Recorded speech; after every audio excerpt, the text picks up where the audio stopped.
New academic paper released earlier this spring has some discouraging news about Europe's experiment with mass immigration. The paper looks at 25 years of labor market data in Norway, and it finds that while they initially get jobs and assimilate into the nation's economy, immigrants from poor countries ultimately become less integrated over time. We've seen this in other countries as well. The longer migrants spend in Norway, the less likely they are to hold jobs and the more likely they are to be dependent upon government welfare. Katie Hopkins is a global columnist for DailyMail.com, and she joins us tonight. Katie, does this surprise you?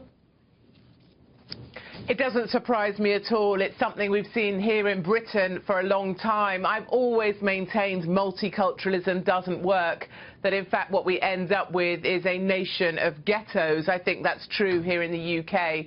And I think what we see is that migrants arrive, and typically because we now have so many economic migrants who haven't actually suffered war or endured real hardship, that they really want to create a country within a country. They don't see Islam as compatible with Western culture, Western values. So actually they would rather live alone, separate from our society. Certainly around 23% of British Muslims have said that they would prefer and look to live under Sharia law rather than any laws that we have here. So I certainly feel that when people talk about integration, for me, I always hear the word colonization, because I think that's what's happening across Europe as we have opened our arms and our borders and told everyone to come and effectively take over.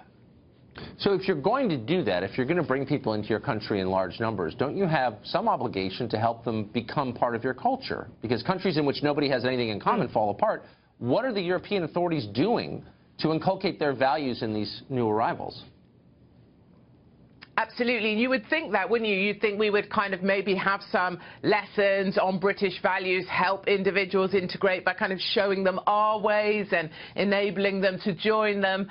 I see the complete opposite happening, actually. I see that we have to bow down to the cultures that come to join us. I believe we spend far too much time tiptoeing around the cultures of the people that choose to join us, far too little time standing up for the cultures that have chosen, they've chosen to join. I think we need to stand up for our culture and ask people to integrate into it, but I certainly don't see that happening.